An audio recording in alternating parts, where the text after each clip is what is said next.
Honorable Chairperson, at the June 1994 OAU summit in Tunis, President Mandela said, I quote, "Finally, at this summit meeting in Tunis, we shall remove from our agenda the consideration of the question of apartheid South Africa, where South Africa appears on the agenda again.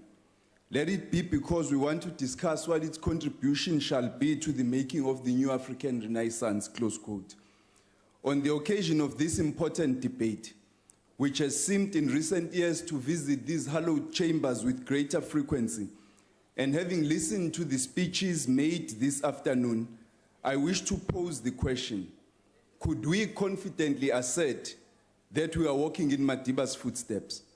The passage of time must not distract us from the path set for us by our forebears, and neither must the challenges of the moment obscure our vision as to what we must do to contribute towards Africa's renaissance.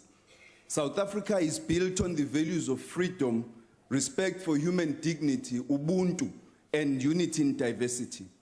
We also recognize our singleness with fellow African countries and peoples, and that we share together a common past and a common destiny.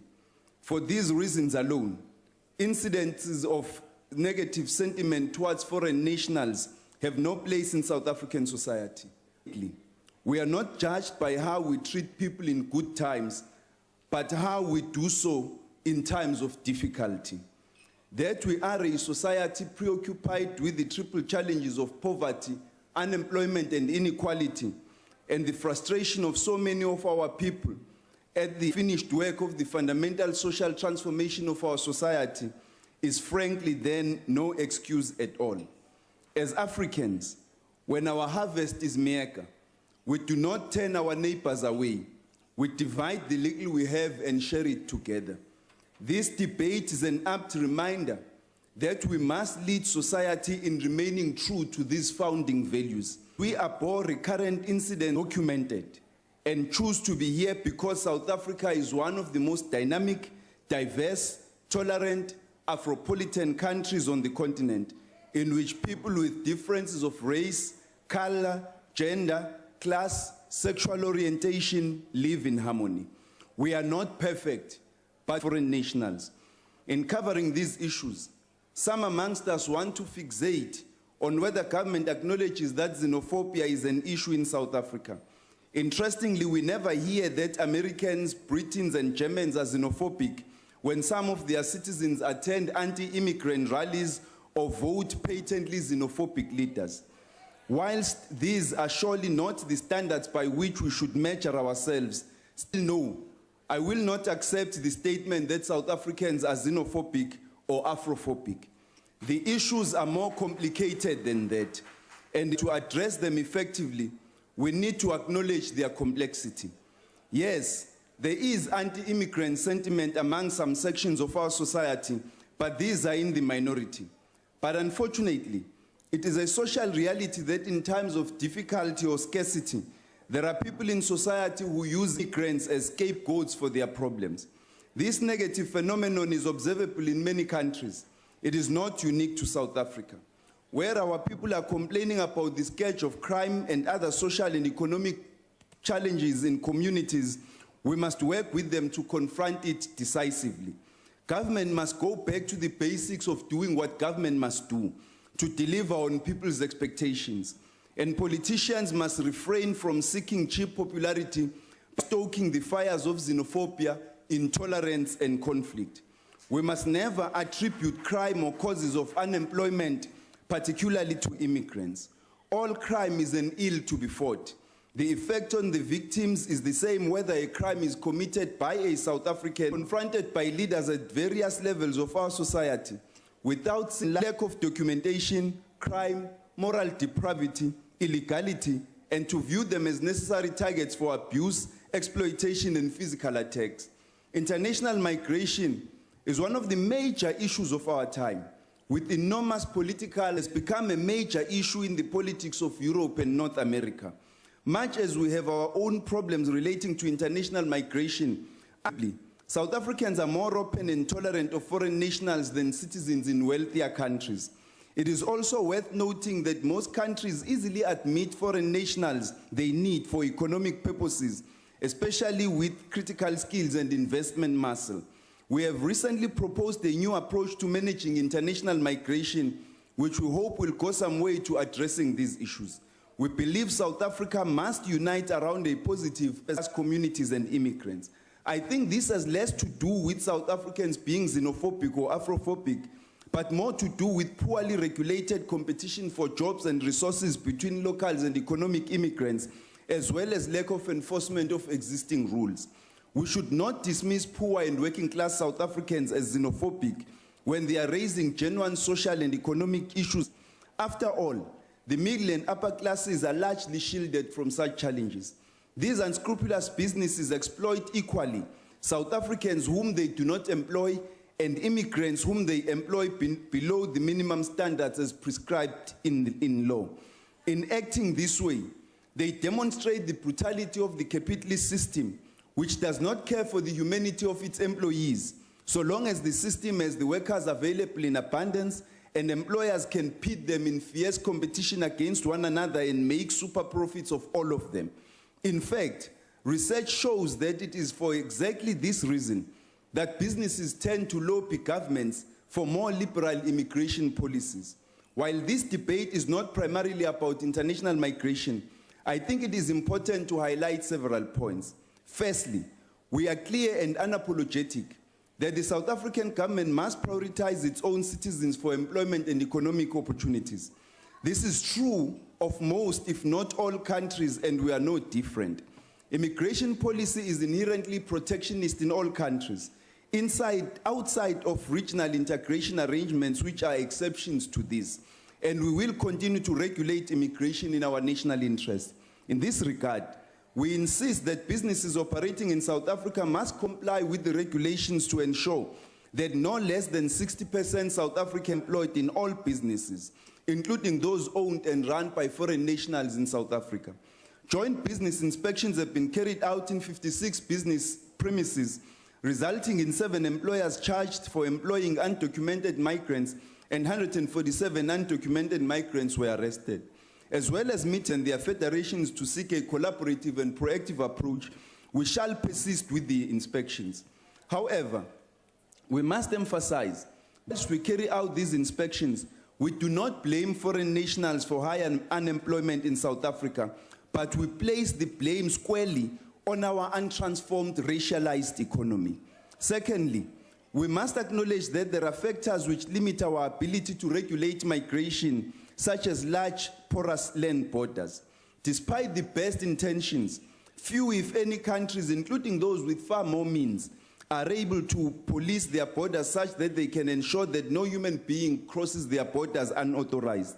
We must manage our borderline and ports of entry to the best of our ability to protect our sovereignty, security, economy, and travelers themselves, South African and foreign.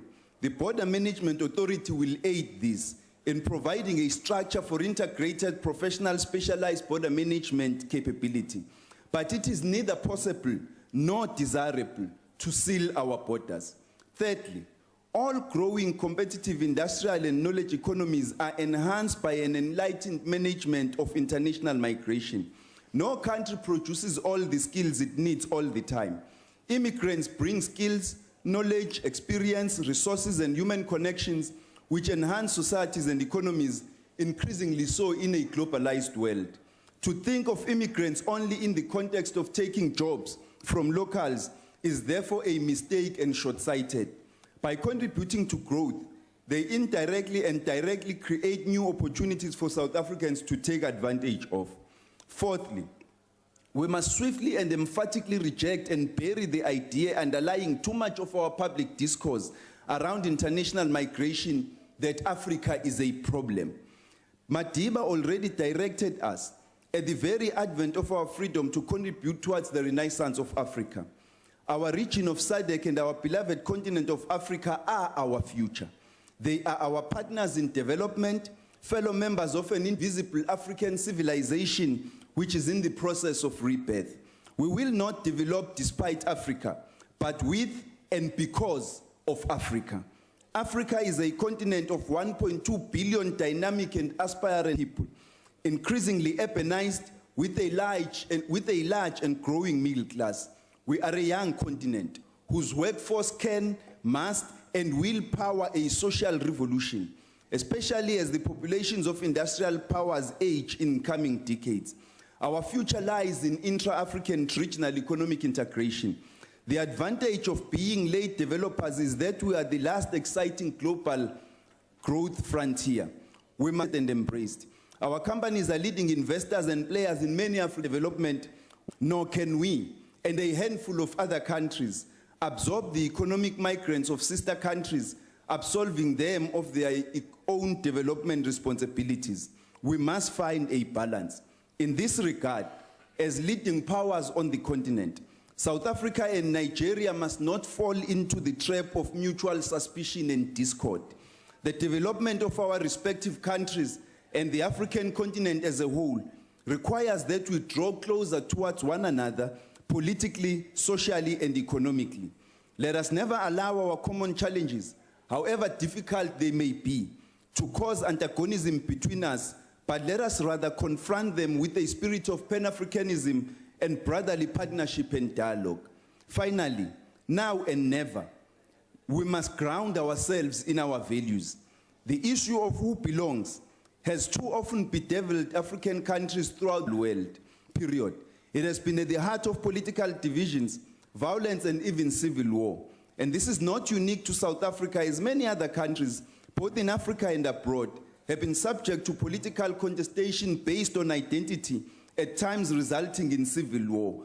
We must remember the vision and humanity we displayed when we proclaimed in the Freedom Charter that South Africa belongs to all who live in it, and when we adopted a constitution which recognized the dignity and human rights of all persons, not only citizens or documented persons. This is a high standard we have set ourselves, but it is a right standard which we need to continue to strive to live by. We are a people of Ubuntu. We cannot deny the human dignity of others but expect our own to be upheld. These human values were the social genius of freedom-loving South Africans who were the midwives and architects of our young democracy. Now as never, we must affirm those values by living them, in good times and in difficult times. Ultimately, the most urgent challenge Africa faces with regard to migration stems not from the individuals migrating themselves, but from our continent's economic underdevelopment, which coupled with colonial borders has created inequitable migration patterns.